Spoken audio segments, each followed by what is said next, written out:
Hi guys! For today's video, isi-share ko naman sa inyo kung paano ninyo makuha online ang BIR 1901 form online at paano ang tamang pag-fill out nito. Ngayon, bago yan, kung kayo ay bago sa aking vlog, please consider to subscribe para updated kayo lagi sa mga videos ko. Ngayon guys, open nyo lang yung Google search ng cellphone ninyo. Click nyo yung search. Dito, i-type nyo lang yung BIR form. So, huwag kayong magdiretso guys sa BIR form 1901 dahil hindi updated yung lalabas dyan. Kung kaya ang i-search nyo lang is BIR form. Click natin yung BIR form. Ayan, ito na yung mga BIR forms. Ito na yung website ni BIR. Click natin yan. Scroll nyo lang pababa. Ito na yung mga form number. So, dito, hanapin natin yung 1901. Scroll nyo sa pinakababa. Ayan, makikita nyo na guys yung 1901. Click nyo yan.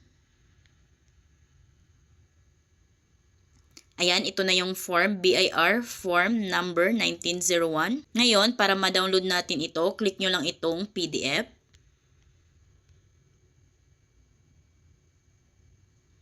Then, lalabas dyan yung download. Click nyo lang yung download.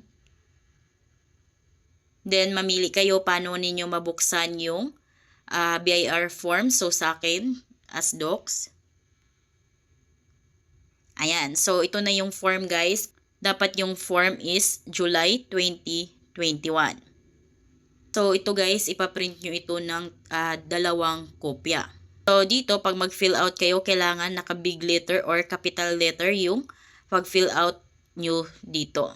So, dito sa instructions ni BIR, kailangan lang natin i-mark all appropriate boxes with an X. Kung ano yung sagot natin, halimbawa dito sa may mga tanong si BIR, so lagyan lang natin yan ng X kung yun yung sagot natin. So, ngayon, mag-fill out na tayo dito. Ito to be filled out by the BIR. So, dito sa mga wala pang TIN number, dito isasabay na din ni BIR yung pagbibigay sa inyo ng TIN number para sa mga mag-a-apply ng registration. Dahil pag once na magpa-register kayo kay BIR guys, isasabay na rin niya yung TIN issuance. Pero kung kayo ay may mga TIN na, so dito nyo naman ilagay yung TIN number ninyo. So, si BIR na dito mag-i-issue sa inyo ng TIN number once na wala pang TIN number kayo. Next naman is the registering office. Ito sa pinakauna, registering office. So, piliin nyo lang yung head office. Dito sa BIR registration date, so si BIR na dyan. Then, kung kayo naman ay may PhilSys ID card na, so lagay nyo lang dito yung PCN number ninyo. Pero kung wala, so wag nyo nang lagyan. Next naman is taxpayer identification number. So, ito yung may mga existing TIN number na. Lagay nyo yung TIN number nyo dyan. Dito naman sa RDO code, so kung alam nyo na yung RDO code ninyo, pwede nyong lagyan, pwede ding hindi dahil ito ay to be filled out by the BIR naman. So, dito sa taxpayer type, dahil ang sample ko is yung mga online seller ngayon na pinapa-update na ni BIR, pinapa-register na. So, ang unang process sa inyo is kailangan nyong kumuha ng DTI certification. Dapat nagpa-register na kayo ng online shop ninyo sa DTI. So, dapat may business name na kayo. Naka-register na yung business name ninyo sa DTI. So, yun yung unang process ninyo. Piliin nyo sa taxpayer type dahil kayo ay online seller at may DTI business name na din kayo. So, dito piliin nyo is yung single proprietorship only resident citizen. Ayan, yan yung lagyan nyo ng X yung box. So, ibig sabihin, ito yung pinili or answer ninyo.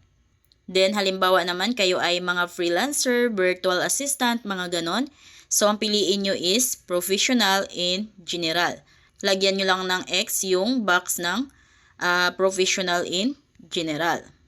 Next naman is sa number 7, taxpayer's name. So, lagay nyo yung apelyido ninyo dito, pangalan ninyo, middle name, at suffix. So, kung kayo ay may suffix tulad ng senior, the third, the second, so lagyan ninyo. Then, nickname naman. So, pwede nyong lagyan, pwede ding hindi. Number 8 naman is gender. So, kung kayo ay female, so lagyan nyo ng X yung female. Civil status naman, kung kayo ay single, halimbawa single. Next naman, number 10 is date of birth. So, naka-format siya as month, date, at saka year. Lagay nyo kung kailan kayo pinanganak dyan. Then, kung saan kayo pinanganak. So, kahit city na lang ilagay ninyo. Next is number 12, mother's maiden name. Lagay nyo yung kumpletong pangalan ng mama ninyo. Pang 13, father's name, kumpletong pangalan ng papa ninyo. Citizenship, so lagay nyo Pilipino. 15, other citizenship, so wag nyo nang lagyan kung wala naman kayong ibang lahi. Then 16, local residence address, so lagay nyo yung kumpletong address ninyo. Halimbawa, kung ito ay may unit, floor, or building number, lagyan ninyo building name. Kung wala naman guys, huwag nyong lagyan lot or block or phase number, street, yan, lagyan ninyo yung mga required na dapat lagyan sa address ninyo. So ito, kung wala naman kayo nito, so huwag nyo yan lagyan. Basta yung street name, kailangan nyo yan lagyan dahil required yan. At saka yung barangay, town or district, municipality, province, at zip code.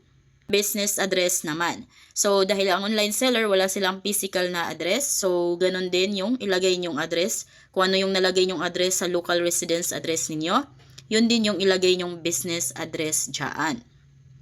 Next naman is foreign address. Kung meron, lagyan ninyo. Pero kung wala, wag nyo nang lagyan. Next, 19. Municipality code. To be filled out by the BIR yan. Kaya wag nyo i-fill out yan. Purpose of tin application, so wag na yan. Next is number 21, identification details. So, government issued ID. So, halimbawa, yung ID ninyo is driver's license. So, lagay nyo dito driver's license. Then, yung ID number ng driver's license ninyo. At yung effectivity date ng driver's license ninyo. Month, date, at saka year. At kung kailan ang expiry date nito. Then the issuer, so ang nag-i-issue ng driver's license is si LTO. So ang ilagay niyo dyan is LTO. Para naman sa passport, ang nag-i-issue ng passport is si DFA. DFA naman yung ilagay niyo dyan. Then lagay niyo dito yung Philippines. Next naman is number 22. Dito naman, lagyan nyo ng X yung box ng mobile number at ilagay nyo yung cellphone number nyo dyan. Then, ilagay nyo na rin yung email address nyo dyan. Dapat dito sa email address is yun yung updated na email address ninyo. Dito naman sa number 23, are you availing of the 8% income tax rate option? So, dito guys, lagyan nyo lang ng yes. Then, para naman sa mga may asawa na, ito yung spouse information ninyo. Dito, lagyan nyo lang ng X yung box kung yung asawa nyo ba ay unemployed, employed abroad, or kung ano pa man. Then, kompletong pangalan ng asawa ninyo. So, naka-format siya as apelyido ng asawa ninyo, pangalan niya, at saka middle name at suffix. Then, pag may TIN number naman yung asawa ninyo, lagay nyo yung TIN number niya dito. Dito naman sa 27. So, pwede ding hindi nyo na din lagyan. Pati itong number 28. Next naman is sa part 3, authorized representative. So, para lamang ito kung halimbawa di kayo pwede ang mag-process ng inyong registration sa BIR. So, ito ay applicable sa inyo. So, lagay lang dito yung mga information ng uutusan ninyong representative. So, dito sa trade or business name, so lagay nyo dito yung pangalan ng shop ninyo, yun yung pinaregister ninyo sa DTI. So, dapat match yung pangalan or shop name na pinaregister nyo sa DTI. Yun yung business name ninyo na pinaregister sa DTI, yun yung ilagay nyo dito. Pero kung kayo ay mga professional guys, like virtual assistant, so kumpletong pangalan nyo yung ilagay nyo dyan. Next naman is dito, business registration number. So, dahil nakapagpa-register na kayo sa DTI, ilagay nyo dito yung business registration number. Kung kailan kayo nagpa-register, so lagay nyo dito yung exact date, month, date, at saka year. Dito naman, si BIR na yung mag-fill out nyan. And dito, skip nyo lang yan, leave as blank lang yan. Dito naman sa part 5, facility details. So, dyan, yan lang yung may mga physical branch or warehouse or store or business. So, skip nyo lang yan. Wala yan. Part 6 naman. So, pwede nyo lagyan itong piliin niyo individual income tax. Lagyan nyo yung X ng box ng individual income tax. But ito guys, ang nakalagay naman dyan is to be filled out by the BIR. So, okay lang yan na wag nyo na yung lagyan. Then, dito sa part 7, receipts and invoices. So, nasa inyo kung gusto nyo bang si BIR yung mag-printed receipts and invoices. So, kung piliin yung si BIR na, so, lagyan nyo ng X yung box ng yes. Kung hindi naman is, lagyan nyo yung box ng no. So, take note dito guys na meron naman sa labas ng BIR, nag-o-offer sila ng printed receipts. So, nasa inyo kung sa mismong BIR ba kayo or sa labas ng mismong BIR branch. Then, next is part 7. Dito guys, so, skip nyo lang ito. So, hindi to applicable sa inyo. Then, dito sa pinakababa, wag na wag nyo itong kaligtaan. Ilagay nyo dito yung kumpletong pangalan ninyo. Then, sa taas is your signature. Then, dito naman sa part 9, so payment order form for new business registrant.